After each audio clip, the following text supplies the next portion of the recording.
Hello and welcome everybody to the Your Best Self podcast, where I get to interview successful and or inspiring people just like Hernan Vazquez, who will share his story to where he is now, because Hernan is an absolutely incredible dude. He is the no BS guy behind Frank Kern and Grant Cardone. He launched several seven-figure training businesses and spent over $7 million in ads last year. So he definitely knows what he's talking about. And I'm very, very excited for today's interview, because I want to start off with sort of like his entrepreneurial journey to where he is now. And then in the second half of the podcast, I would love to go deep into paid advertising and what he can share with you and just tickle as many golden nuggets out of him as I can. So with that said, Hernan, welcome to the interview. Welcome to the podcast. How are you doing today? I'm doing great. Thank you for having me, and thank you for that introduction. It's really good to be here. Thank you. Fantastic. All right, so Hernan, please share a little bit about yourself and where you basically come from and how you got to where you are now.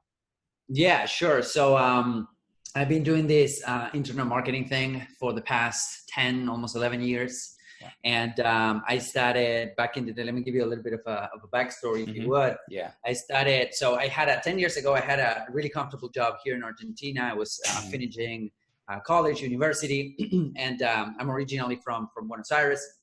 And I had a really comfortable job here. I was doing recruiting and HR for a big company here, and I was comfortable there. But then, you know, one of the things that I thought about was like, okay, so if I spend the next 10 years here in this company, what could happen, right? I might end up in a middle management position or something like that.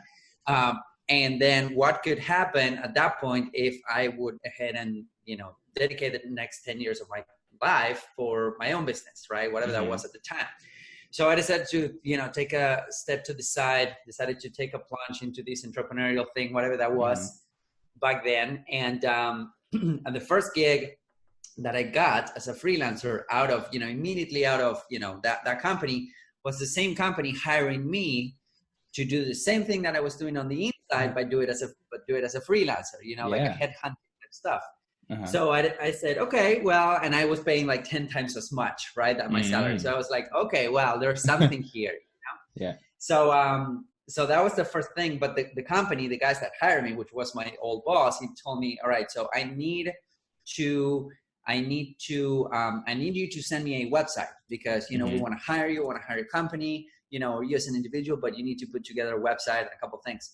And I said, yeah, sure, why not? So I learn basically how to build a website. I'm not a coder. I'm not a guy that can write a line of code. Yeah. So what I learned pretty much in a week or two was the fact that, you know, you need to get a website, you need to get a domain, and then you need to get a hosting, and then I install WordPress. And then I started doing, you know, I deploy a theme on the WordPress, blah, blah, blah. And then, you know, I sent that, and it turned out okay. So I kept on doing that for a little bit. And but you know, it wasn't my thing, recruiting HR. Well, sometimes I still do it. It's not my main gig. And but the web design side of things, I said, okay, well, this is cool. So I started offering that to some contacts, and some people started, you know, getting that and decided to, you know, hire me to build their websites and whatnot. It was like WordPress websites with themes, you know, that was it. Yeah. And that was kind of rolling and going, you know, with ups and downs and whatnot. I didn't know how to generate leads for that business. It was mostly like referral type stuff. And at the same time, I was moving to a nice city called Cordoba here in Argentina. It's like in the center south of the country, and it gets really, really cold down there, right? Yeah. And we moved in winter, and she had a job. I didn't. I was doing this, you know, from time to time on website and whatnot. And it got really, really tight, financially tight, to an extent that we had to either choose to put food on the table or heat up the house, right? Wow. So it was like that tight. And what happened there is that, you know, I started learning. I started, you know, consuming a bunch of different courses and going in the forums and asking questions and, you know, finding the next best thing or little bots and whatnot. And somebody introduced me to Fiverr.com back in the day. And I opened a website, a profile there on Fiverr.com. And you know, it was back in the day when everything cost $5. $5, yeah. It wasn't, you know, right now when you can go and hire people for $50, $100, $200 right now, you know, back there it was like all $5 $5, Mm-hmm. and I could write articles, and there was a demand for article writers in English. So I took that demand. I started writing articles for $4 a pop, because Fiverr would keep $1. So I started, getting $4 a pop. I was like, okay, well, this is my first online gig, for people that do not know who I am.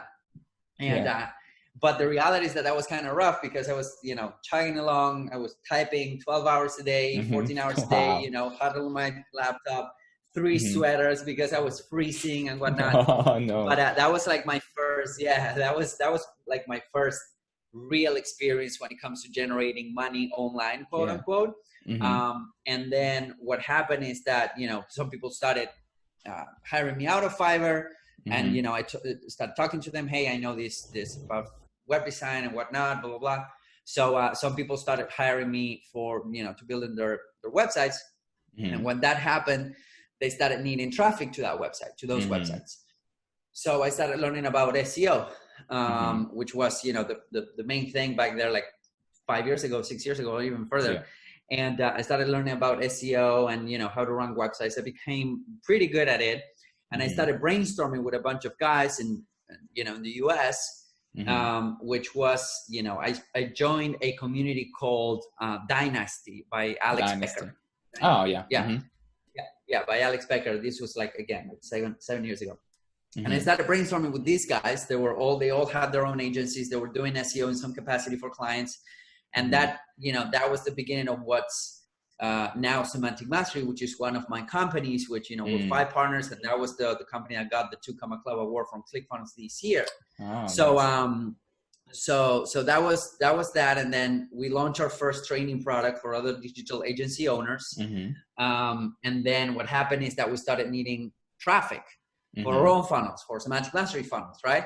Yeah. So I had my clients on the side, I had Semantic Mastery, and I had to learn how to deliver traffic fast. And that's how I started doing Facebook ads. Yeah. And that was like, 6 years ago, I started, doing Facebook ads. We started generating a bunch of leads, a bunch of sales for our own training programs.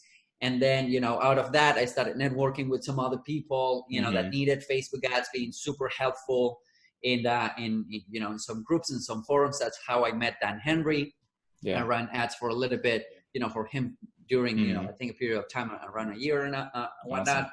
And, the rest is history. So now I'm running ads for some of the big names. I worked with the Grant Cardone team last year. So I still running ads for Frank Kern, and then doing some of my own stuff, and then my company. So that's incredible. Does that make sense? That's insane. Wow. Thank you for sharing all of that. And I love the fact that, since let's just quickly go back to the very beginning where you had a basic corporate job, right? And I heard like a few words, being comfortable and sort of like looking long-term, right? So that's what I want to touch upon, because I believe that a lot of people right now are in this comfortable bubble that they have built for themselves, because they are in a job, they are having that sort of lifestyle that they have built for themselves. And as you said, you were comfortable. So you were like, why do I need to change that? But then you went ahead and looked 10 years into the future, and what will happen if I stay here for 10 years? And probably the answer was not really a lot. Like, I would stay where I am. And, that thought of being here 10 years in the future is not really pleasant, right? So to everybody watching at home, perhaps, do the same as Hernan did, that you look 10 years into the future and look about like, all right, if I stay where I am today and do the same thing for 10 years, what will actually happen, right? So then you decided to get away from that. You started freelancing. And when did you realize, all right, there is something to this whole thing? And you sort of had like your breakthrough moment where you were like, all right, now I can put food on the table and heat my house as well. Right. So I think it was when I put together this Fiverr profile, right? And I said, okay, well, let's give this a shot. Working online or from home wasn't a thing, back in the day. Like, this was like 7 years ago. It wasn't a thing. Not here, at least in Argentina and South America. It wasn't a thing. Anyone, like, nobody was doing it. Yeah. And then every one of my friends had a corporate job and they were making good money, right? But I think that I say, okay, let's do this. I was testing a bunch of different stuff, and I say, okay, let's do this Fiverr thing. Let's see how that goes. These are my skill sets. This is the stuff that I'm learning about, and this is the stuff that I want to learn about. And then I think that the breakthrough was the first order. The first time somebody clicked on my profile and said, I want this guy to write an article, 300, 400 words article in English for me. That was like, okay, well, if there's something there, right? There's money that somebody gave me online, and a stranger gave me online. I was like, okay, so if I can keep on doing this and multiply this, of course, I was like my cap was the hours that I can put in, right? Sure. So if I can keep doing this and I can keep, chugging along, then I started doing the math in my head. And then also the fact that I was living here and I was making money in US dollars. So I could kind of, everyone that's not in the US can kind of leverage that fact. So I was like, okay, I do the math. And then if I write X amount of articles per hour, it will mean X amount of, money and whatnot. And that's how everything started to, become what it is, what it was back in the day. Does that make sense? Yeah, absolutely. And I love the fact that, because I still remember my first time where I made money online. It was just like this epiphany moment, like, oh my God, it works, right? There's something to it. I can make money sitting at home right here. And perhaps, you at some point set something up once, and then all of a sudden, money is just coming in, sort of magically almost, right? So how did that make you feel to realize, all right, there is something here? Because I believe that a lot of people would love, or like, I love to hear those stories of how it makes you feel to realize that there's something here. Yeah. So I was surprised. I was surprised. I was like, I would say, wary, because I would say, wow, okay, what's going on here? When it's the first time, but then I was really excited, really excited when I realized that it was for real. I was really excited.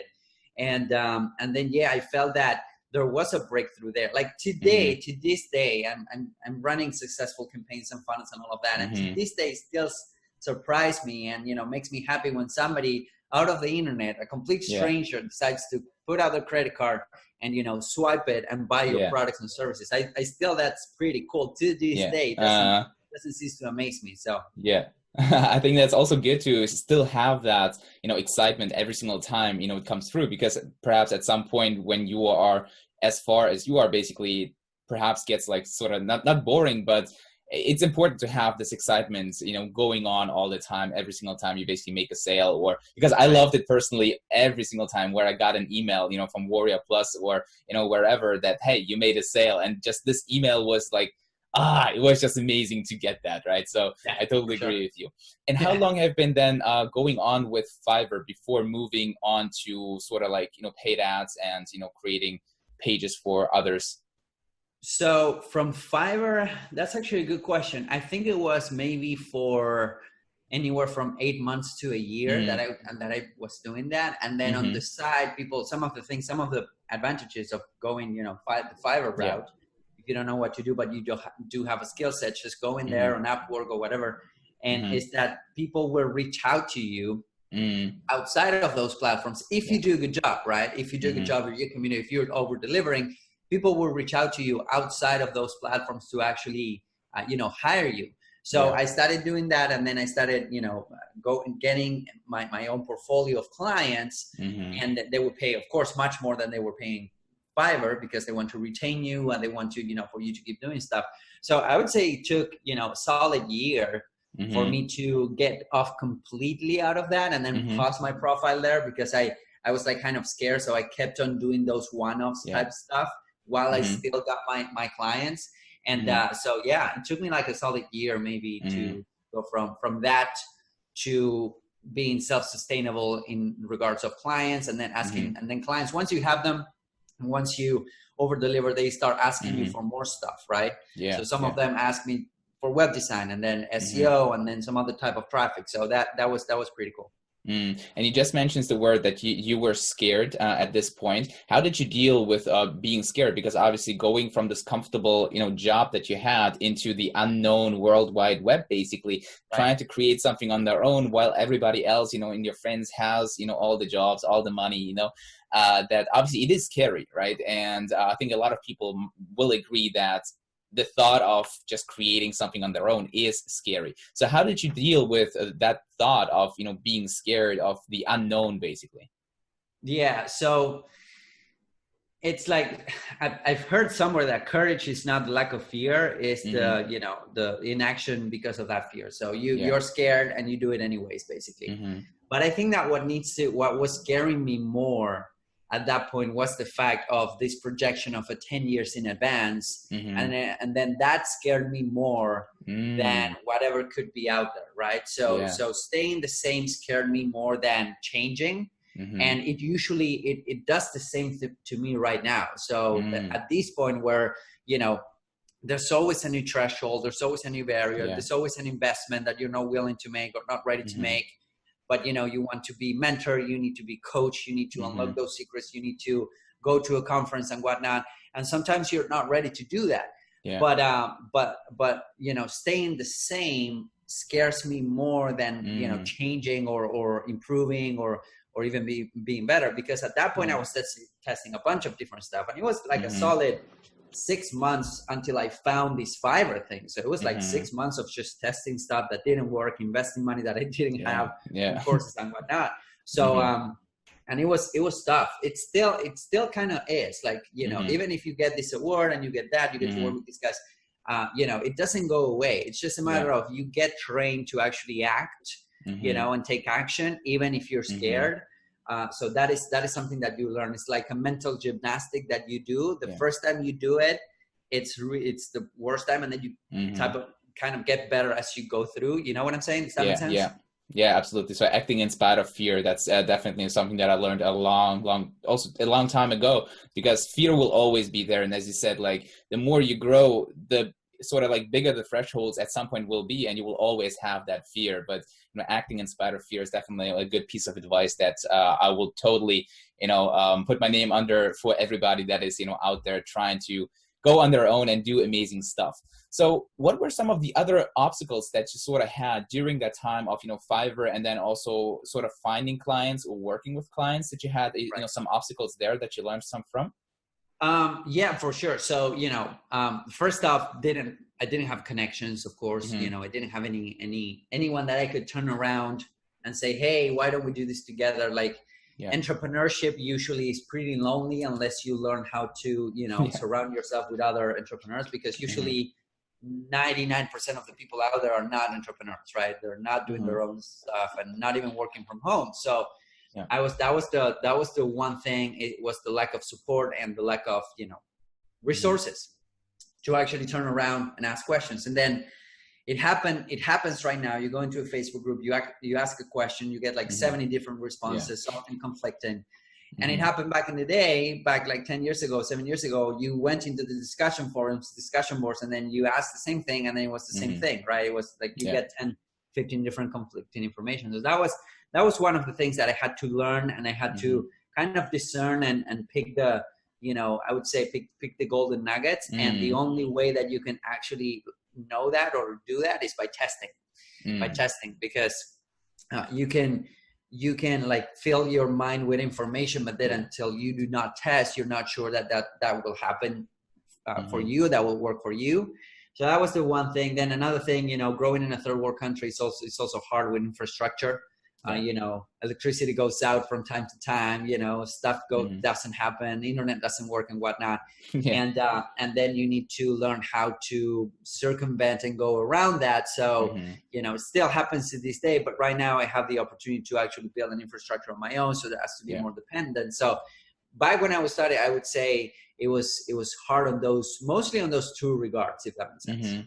Yeah, absolutely. And I totally agree that information overload is a very, very serious topic in today's world, since, there's so much information out there and so easily available that it's sort of like challenging to pick out the cherries, from all the stuff, because everybody can share their opinion, but not everybody's opinion or everybody's, facts are actually facts, right? So, I love the saying that you only find out what actually works if you test it. And for you, since you are now ads guy, testing is basically everything, right? Oh yeah. So, everything is a test. 100% of the time, everything is a test. Even if we know that, you have a proven funnel, you have a proven campaign or whatever, proven creatives, we're testing all the time. And I am wrong, I would say 110% of the times that I think, okay, this is going to work. Yeah. And then it doesn't work. And well, this is not going to work. And then it crushes it. So Yeah. it's kind of fun to kind of, you learn to think like that. You're continually experimenting and testing. So. Yeah. And I love that. And I would love to go into that fact of what actually works and what things didn't you realize could work, but actually ended up working, in just a few moments. But I would love to, wrap up sort of like this personal journey thing. So during that time, have you been reading any significant books that have had a positive impact on you? Yeah, great question. So the first book that I read about freelancing and stuff was the 4-Hour Workweek. That was pretty good. Classic. Yeah. Yeah. Then I came across the 10X rule from Grant Cardone before Grant Cardone was Grant Cardone, So this was like a while ago. And I heard I listened to the audiobook, actually. I read the book and then I listened to the audiobook. That was pretty good. And then some other of the marketing classics like Breakthrough Advertising. I read it online. I was like, up until recently that I was able to get a copy of that. And then I think those three were the ones that, were really awesome. Like, they were really, really good material. I'm pretty sure that I'm forgetting like 10,000 books, but yeah. those three are the ones that are coming to mind right now. Yeah, there are obviously, amazing, a ton of amazing books, right? That everybody should basically read. But the most important part is actually taking action on the stuff that you read, right? Because we've already talked about that. Only when you test, you will find out what works and what doesn't. And next to books, you also obviously mentioned that you had sort of like masterminds or coaches, mentors. Who did you learn from the most during that time of, getting clients, being a freelancer, getting into ads as well? Frank Kern. Without a shadow of a doubt. Yeah, without a shadow of a doubt. And now I'm, grateful and honored to be part of his team, to be running his ads. So yeah, without a doubt, it was him. I was following him, since the beginning of time, I would say 10 years ago. I started. So yeah, I mean, the stuff that he put out, both free and paid, really make an impact, really made an impact on the way, I think about advertising and online marketing and marketing in general right now. So yeah. And was the fact that you basically consumed all his stuff a factor when it came to later than working for him? Well, with him? I mean, probably. So it definitely helped becoming part of his network. The fact that, because I've been following him for quite a while. Yeah. And then what I did was to join his inner circle. This was like 2018.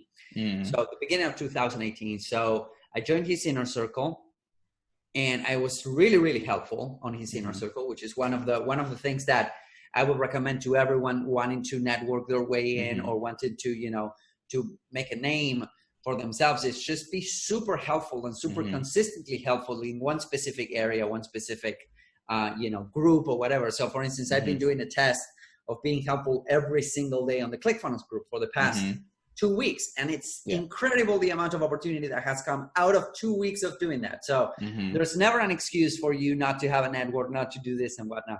So, so I started doing that on his Facebook group, his inner circle, his membership. And then Tyler, one of the guys, for the team, super cool dude, Tyler Dorsey, he reached out to me and he said, "Hey dude, do you want to moderate? Do you want to help us moderate the Facebook group? We noticed that you're really helpful and whatnot." And I said, "Yeah, sure. Why not?" So, we'll comp you your membership. You need to pay, you can moderate. And I kept on doing that. And then at some point, Brad Bearden came on board, super cool dude as well, marketing genius. He came on board. He became Frank's right hand, and this was at the end, the middle, like September 2018. Okay. And then they started putting together an agency, right? Frank Kern started to put together an agency within his, his audience and whatnot. Started to do Facebook ads for clients. And of course, when you're doing an agency, you need somebody to deliver the service. So Brad reached out to me, say, "Hey, dude, do you want to come on board to this agency?" And I said, "Yeah, sure, of course. What do I need to do?" "Well, you need to do Facebook ads and campaigns for Frank's clients." And I say, "Yeah, sure, of course." And the agency started growing at some point. It started doing okay. And then March 2019, Brad decided to do his own thing.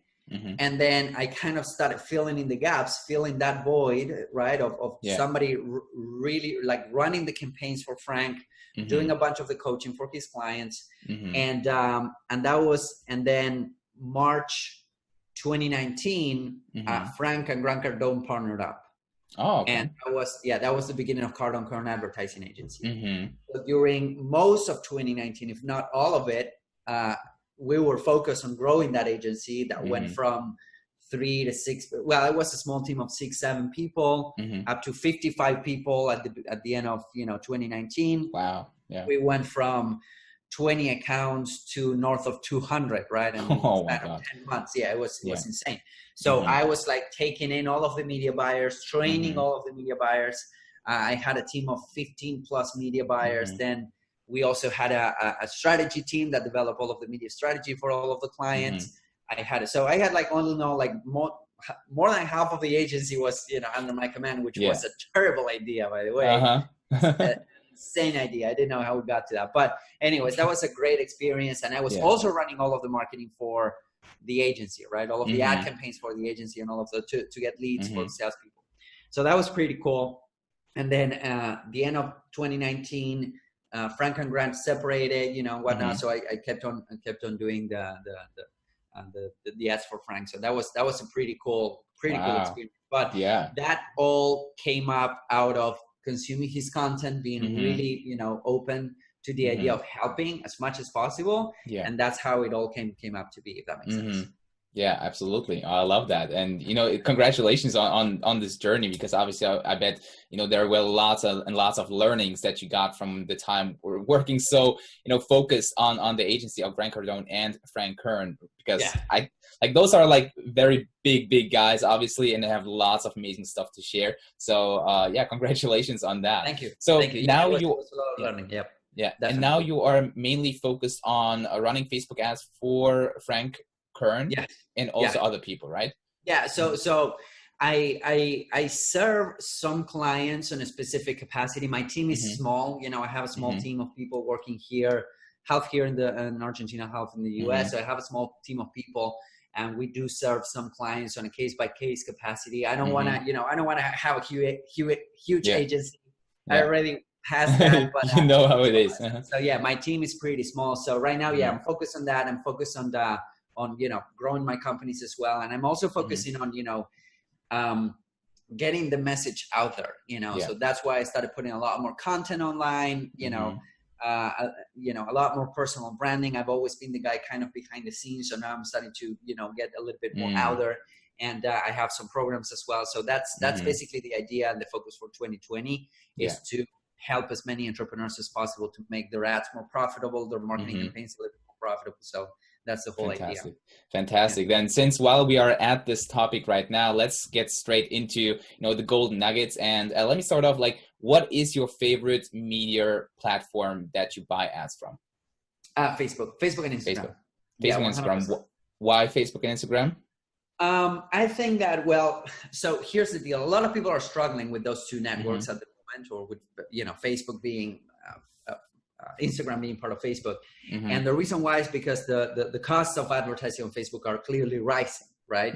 So a lot of people are, and the policies that Facebook are running, they're migrating, like a lot of advertisers are migrating from Facebook to Google and YouTube and whatnot, which is great. I think it's a great opportunity if you keep on doing Facebook ads. And the reason why is because while that is true, the cost of advertising has been going up.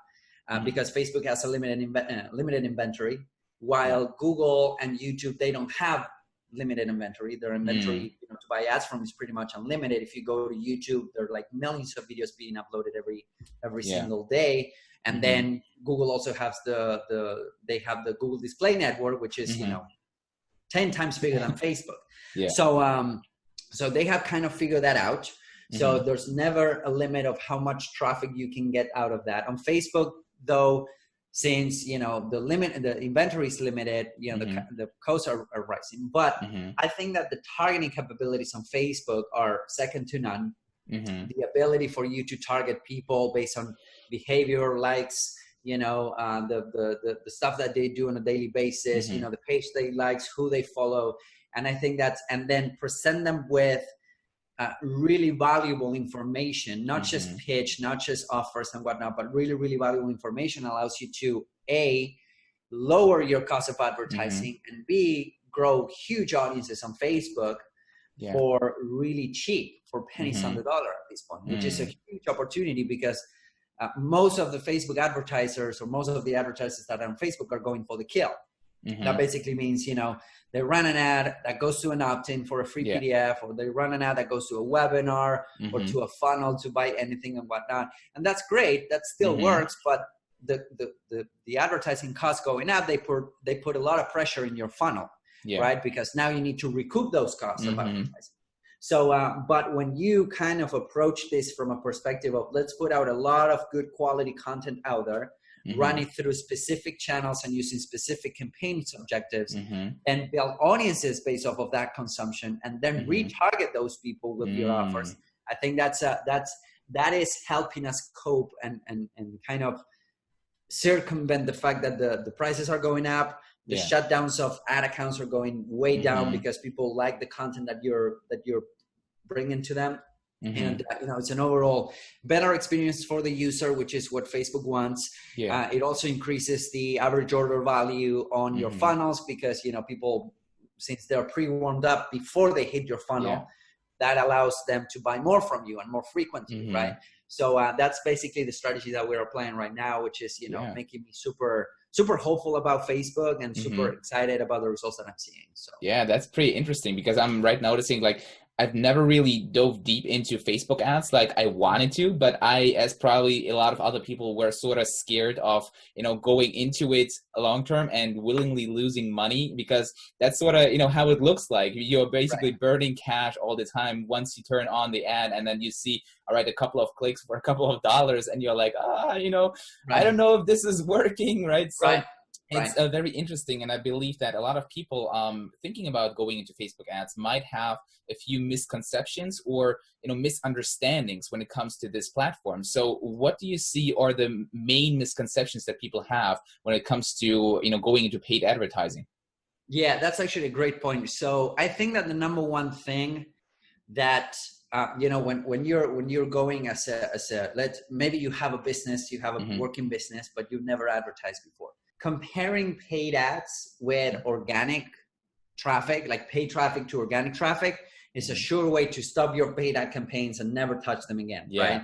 Because when you're getting all of these people that are following you, that they know who you are, they understand your message, they understand where you're coming from, and then you send them into an offer, you send them into a sales page or whatever, then at that point, it's really easy, or it's easier to convert them into buyers or or high ticket offers or whatever. Now, when it comes to paid advertising, it's a little bit different because most people, they do not know who you are. And specifically on Facebook, we're using something that is called interrupting advertising, where interrupt, they're scrolling, right? They're scrolling through stuff. And what we're trying to do is to stop them on their tracks and pay attention to us. So that is called interrupting. We're interrupting them versus Google or YouTube where they're typing in a keyword. So that's intent advertising. So what happens there is that people tend to compare paid traffic with organic traffic, and then they send a couple clicks, they spend a couple $100, and then it doesn't work as expected. So they shut down their campaigns. Now, the problem with organic is that organic, number one, it's not scalable. It takes a long time for you to scale, right? If this is selling okay, you want more people to buy it.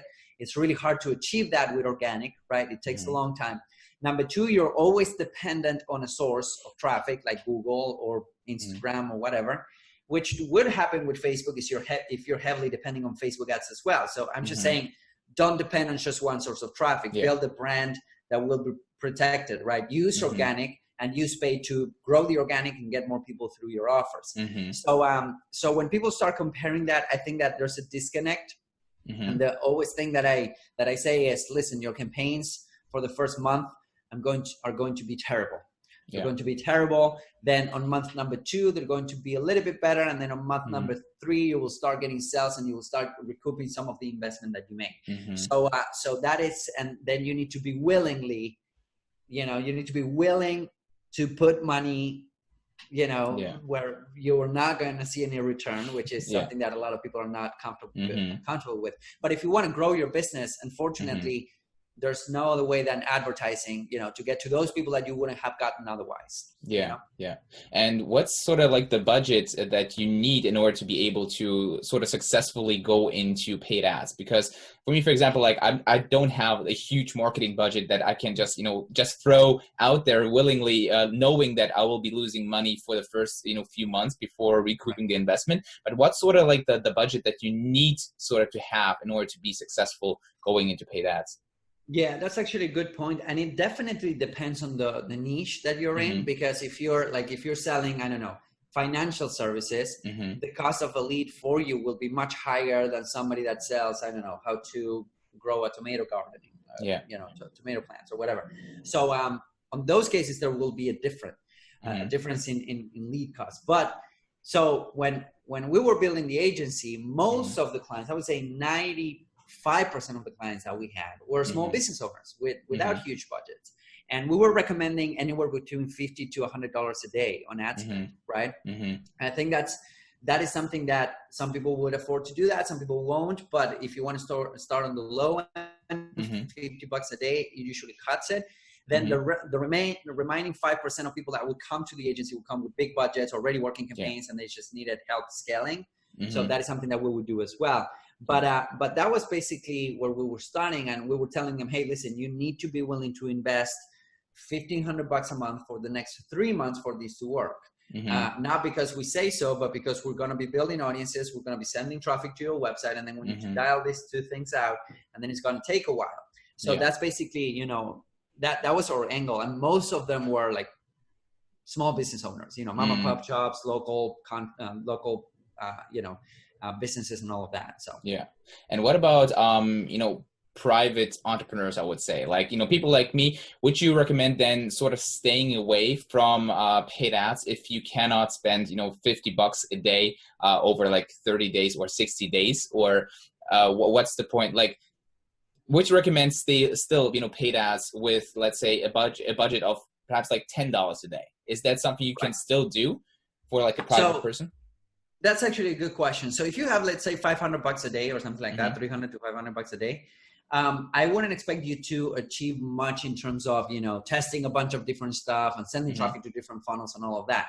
But what you can do, though, which is something that I'm really excited about, is to accelerate your organic results. Because for the private entrepreneur, maybe you're out there, you have this platform, you have this podcast, or you have an Instagram presence or a Facebook presence and whatnot.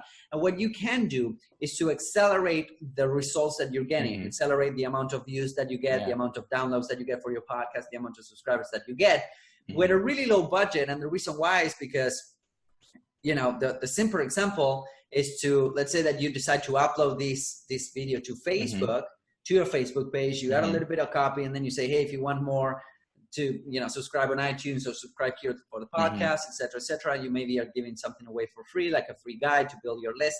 You can literally grab that piece of content and boost it, like use the boost the post button on Facebook, and then that's like $5 a day, and you can reach 10 to 15 to 20 times the amount of people that you will reach if you just put it out there, and that's it. Because organic reach, it's really, really bad. And Instagram, just changed a couple of things and made the organic reach even worse. So that is something that you can do, is to boost that post to reach all of those people that, you wouldn't have reached otherwise. And then you keep on doing that. So every time you have a new piece of content, you keep on doing that. And what you will realize is that some of those content pieces will perform much better than others. For whatever reason, people will engage with them more. They will comment, they will like, they will share much more than some other content pieces. So that's giving you data. That's giving you data that you can use to craft, to refine your message, to talk more about that. And that you can do it with $5 a day using something that, like, for instance, you can use the engagement campaign objective on Facebook or the video views campaign objective on Facebook. Those two are still like super cheap, and they allow you to mostly collect data and accelerate the results that you're getting with your paid ad or with your organic stuff. Does that make sense? That's fantastic. Yeah, absolutely. Thank you for sharing with that, because as I said, like I'm starting out with Facebook ads. I've never really done it professionally and never went on, for like longer than probably like 5 to 10 days of running an ad and realizing, money is burning quickly here. I'm probably just going to start that. So that's a great strategy of just boosting the engagement and sort of like accelerating the organic growth. So thank you for sharing that strategy. And while we are on strategy, 2020, what is working right now? Because I obviously shared already to sort of give a lot of value, but do not go for the kill, do not go for the hard sell, which I was thinking is sort of like the main way that people do it, of sending people, have a little bit of copy, have a picture or a little video, give them a free PDF, and then you collect their email address, and then, you do all the rest in the autoresponder, basically. But you already touched upon a different strategy. So shed some light on that. So for 2020, I'm really excited about what I just told you. And the reason why is because I always say that advertising gets better through time, right? The more you advertise, the better your ads perform for a couple of reasons. At the very fundamental human level is that people start seeing your face much more on their timeline, right? And, this breeds a familiar face, which breeds trust, which breeds, likeness and the idea that people want to do business with you. When somebody shows up on your timeline for the first time, you're always saying, who is this guy, right? But then as they start showing more, and then as they start producing content and actually helping you, this is something that I learned from Frank, is you can show people that your product or service can help them by actually helping them right now. So so when you start doing that, people start liking you and knowing you and trusting you, so that there's a high chance that they will do business with you.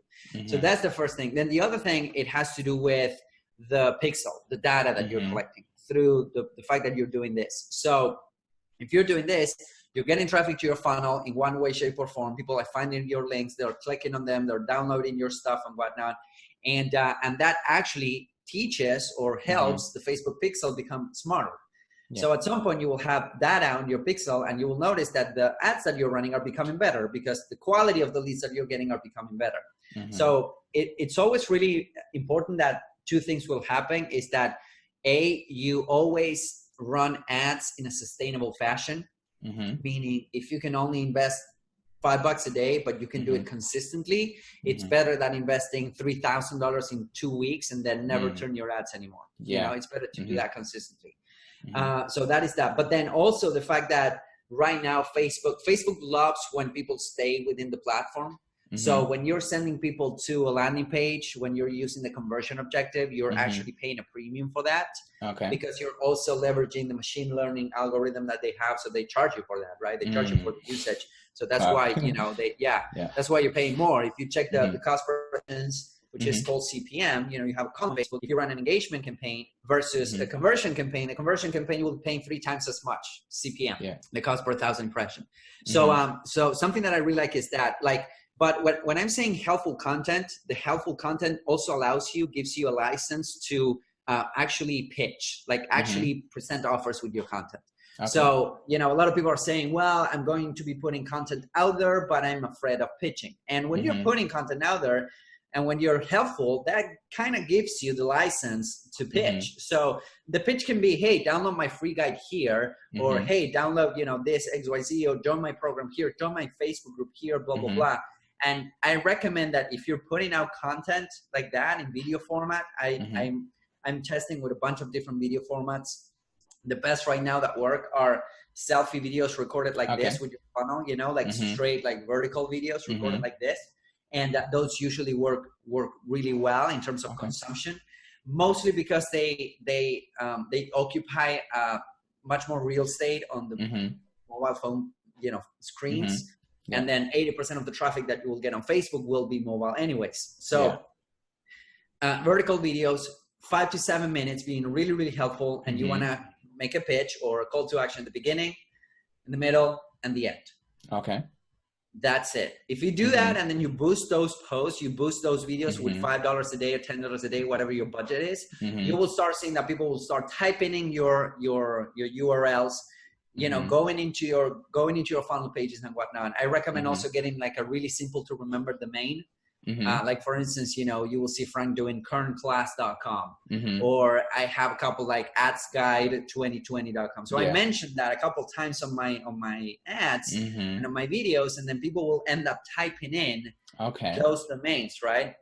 So that is something that is working right now. It's a low budget, low maintenance. You just need to be consistent with your content and consistent with your advertising. Does that make sense? Yeah, that totally makes sense. And with that approach of making like a 5 to 7 minute vertical selfie video sort of, and you said, have a CTA at the beginning, middle, and end. Yes. Do you just basically boost that video to get more engagement, but you do not have a call to action objective, right? So you do not have like, hey, click here, and you basically you just pay for the video views, but not for people clicking through to your site. Correct. Okay. So you basically you utilize the easy sort of to remember domain and just tell them like, hey, if you want to know more about or have this PDF, go to blah blah blah, and then basically just because of that, they will be like perhaps if it's interesting enough, they will go and actually type in the domain to find out more about that.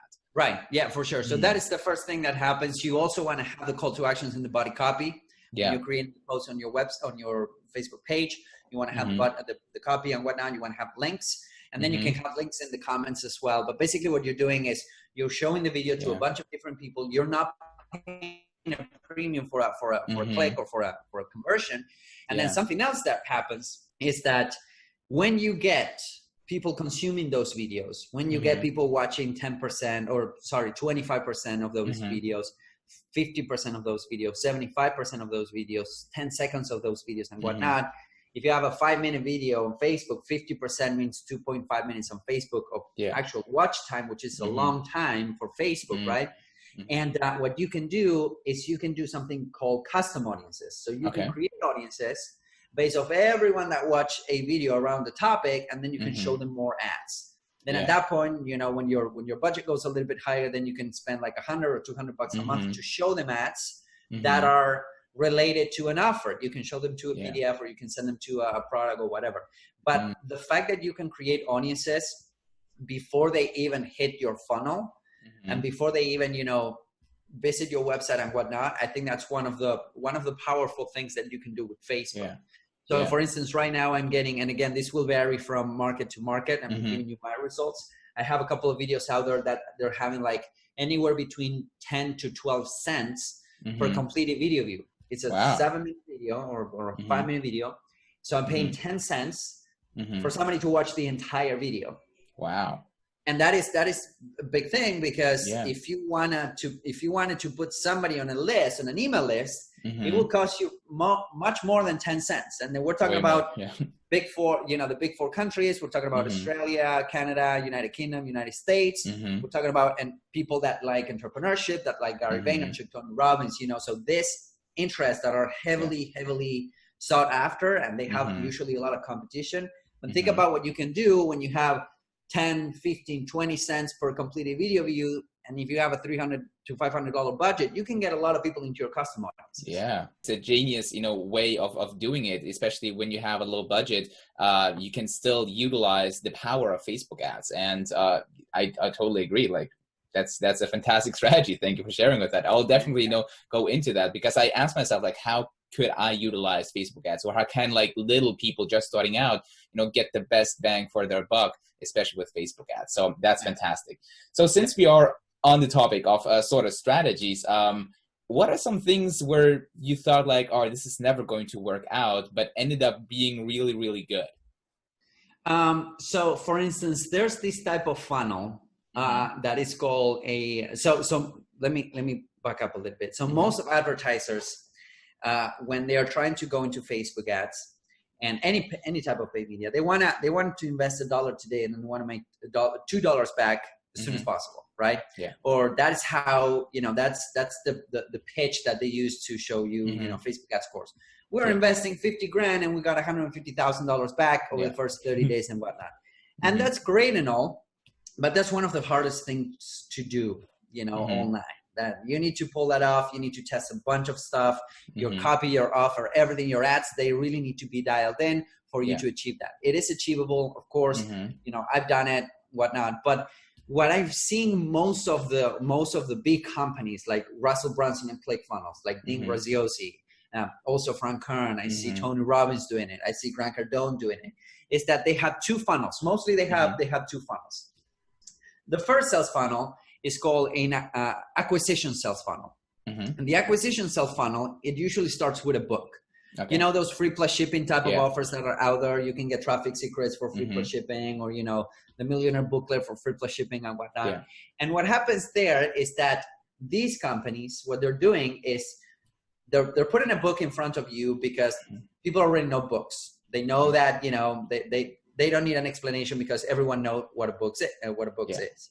But they have additional offers on the same funnel, right? You buy the book, but then you can buy another thing for $20. Maybe the book is $5 and you can buy another thing for $20. And then you have an upsell for $97, and then you have another upsell for $300 and whatnot. And what happens is that with that funnel, they are acquiring buyers. They're acquiring customers at scale. Yeah. So for instance, at some point we were running ads for a book funnel for Frank, and we were paying anywhere between $30 to $35 to acquire a new customer from paid advertising. And that was basically our average order value. It was around $30 to $35 to $40. So it was a wash. It was a wash. Yeah. So the sole purpose of that funnel is to liquidate your ad cost, right? And some people are even going at a loss at that book fund. So they're saying, well, I'm paying $50 to acquire a new book buyer, but my average order value is $40. They don't care. The reason they don't care is because they are putting a bunch of buyers, and the difference between a lead and a buyer is substantial in terms of the mindset, right, of somebody. Even if they gave you $1, it doesn't matter. Ryan Dice talks about this a lot, the difference between leads and purchasers. And what happens is that you get a slew of people into your autoresponder, buyers, right, people that you have their credit card information, and then you sell them something else. So if you're making your money back immediately or over the first 30 days, I'm not saying make money like actually profit, but making your advertising cost back, then your advertising cost is completely for free. Then what happens is that everything else that you offer to them through email, through, you know, sales and whatnot, that is complete profit to your company. And that is what most of these companies are doing, right? They're selling information on the front end, and then on the back end, they're selling their main thing, whatever that is. It can be a high-ticket program. It can be software in the case of ClickFunnels. It could be whatever. And we deploy something like that for Semantic Mastery. This was like 2 years ago. It was called the SEO Battle Plan. We deployed something like that. It took us a while to make it work from paid ads, but we did it work from paid ads. And that was like our first like acquisition, you know, break-even type of acquisition funnel, where we were able to put a lot of people into our list and that sell them into our mastermind for, you know, I think it's like $400 a month and through a webinar funnel. So that was like the first experience. I also learned that from Frank through his book Funnel Blueprint and whatnot. But that was that, I think, and that is something that I would recommend people that have a little bit more of a budget, because it does require you to invest a little bit more in ads. That they can deploy, that they can apply, because that could be a game changer for any business.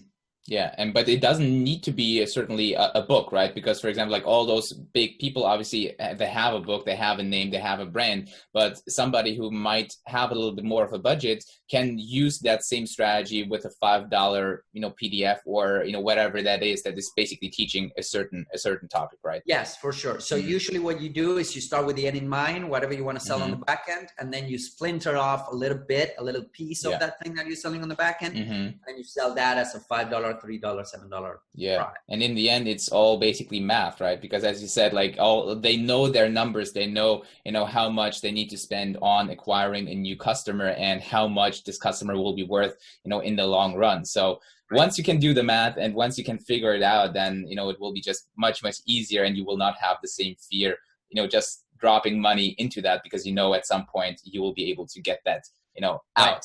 Fantastic. So, and a couple of other questions that I have is how much does obviously there are obviously a lot of questions about ad copy. Is short form copy better or long form copy better? You know, length of video, we already talked about that, 5 to 7 minutes. What about the copy? How much does it matter when there is a video involved as well? So it actually depends, like for images, and it actually depends on your state of the campaign, right? If you're going out there for the kill with images, you need to do a lot of heavy lifting on your copy. Yeah. I think my longer ads, or one of the longest ads that I have, is 3,600 words. So it's like an article on Facebook, you know, whatnot. So, and they work really well. I like, you know, writing some of those long form copies when you're actually teaching on the ad itself. That's why it works so well, because you're actually teaching on the ad, and then you present a call to action at the end. So if you're running image ads, they work extremely well. Number one. Number two, if you have a video, then you can left the video to do most of the heavy lifting for you, and then do a little bit more short copy. And then if you're doing what I just told you, which is boost those posts, build those audiences, when people are warmed up, they already know who you are. Your copy doesn't have to be stellar, you know, because have generated that bond and that relationship with somebody before they even see your pitch ads. So again, it depends on where they are, but I think that they all have their place. It just needs to be the right place where people are, in terms of, do they know you? Do they do not know you? And if they do know you, you need to earn the right to ask them for the click. That's why I like to, you know, do this long form copy type of posts, you know? Yeah. And when it comes to, absolutely. And when it comes to making videos, like I believe that why vertical, you know, selfie videos work so well, because they're like sort of like non-intrusive. They're like, you know, it feels natural, right? Because that's the platform that they're on. And do you see like a difference between, like, because I'm asking myself right now, like, how professional should the video sort of be? Is it better to make it intentionally with flaws? So where you basically, you know, have the video and you screw up a few times, you know, saying it, and you're like, or should you rather make it a little bit more professional, you know, put some cuts into it, and, you know, then use that kind of video? Right. Great question. So the more native, the better, the material.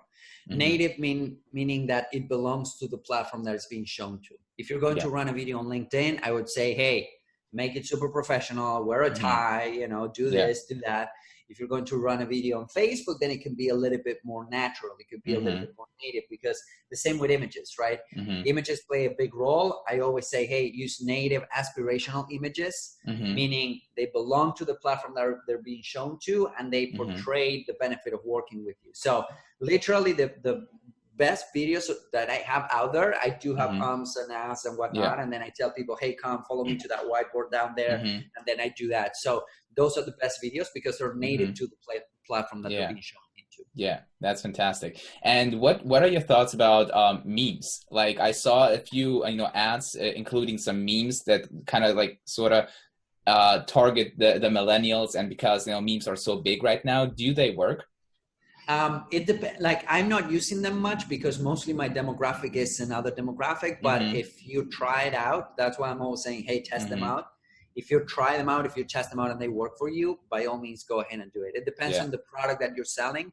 I think that in some cases there are memes are better. If you're selling something like financial advisory or whatever, then it might require something else. Yeah.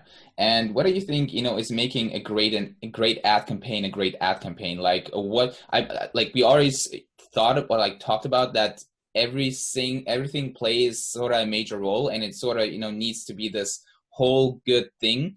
But what makes a great ad campaign, if that makes sense? So a great ad campaign, I think that it's a campaign that is building your business, is going to be an asset. So it's building your business right now. It's getting you leads and customers right now, but also it's building your business over the next 3 to 6 months. So for instance, you can go again for the kill, harvest all of the low hanging fruit and get all of the people to convert and then struggle, or you can do that, but also you can build relationships with people that will be ready to buy over the next 3 to 6 to 9 months. So it's always building your business, getting new leads right now, but also priming the pump, if you would, or developing relationships so that you can get a constant flow of leads. I think that a campaign is an asset, and it can build your business. An ad is an asset, a landing page is an asset, and it can really build your business. Fantastic. All right. We're getting close to the 1 hour mark of the interview, and I would probably could go on and on asking you a bunch of questions about what is working, what is not working. But guys, if you want to learn more about Hernan Vazquez and how he can help you, how can they reach you then? If you search for my name, you'll probably find me. I'm on YouTube. I have a bunch of content on YouTube there. So you can find me there.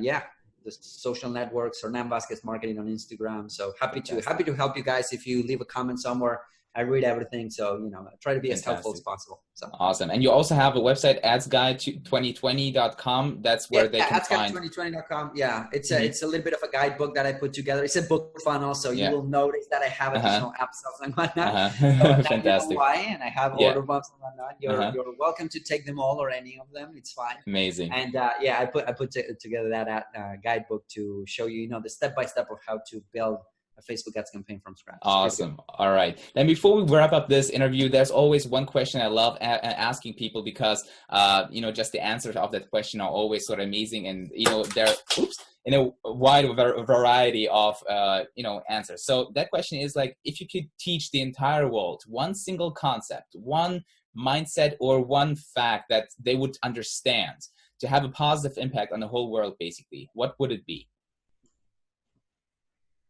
That's a great question. I think that being as helpful as possible will help you in the long run. It has really helped me in the long run. And I'm a big believer in karma as well. So what goes around, you know, comes around. So I think that being as helpful as possible, don't hold anything back. People will pay you and will, you know, will get closer to you for your generosity and your services anyways. And if they don't, they were never meant to be clients anyways. So that's basically what I think. A lot of people are afraid, saying, well, if I go out there and give away everything, then nobody's going to buy from me. I can certainly tell you that that's not how it works. It actually gets you more clients and more goodwill, which is that's cool. Fantastic. So guys, put out value as much as you can out there, and the world will, you know, get back to you and give you what you deserve. All right. So fantastic. So guys, if you watched this interview and you enjoyed it, please let me know in the comments down below, and also make sure to subscribe to this channel and leave it a thumbs up so I know that I should create more, you know, podcasts just like this one. And Hernan, thank you so much for getting and taking the time out of your day to be on this podcast, be on this interview, and sharing all those incredibly valuable things. I personally learned a lot. So yeah, thanks so much. Thank you, brother. I appreciate you. All right. Have a fantastic day. Bye-bye.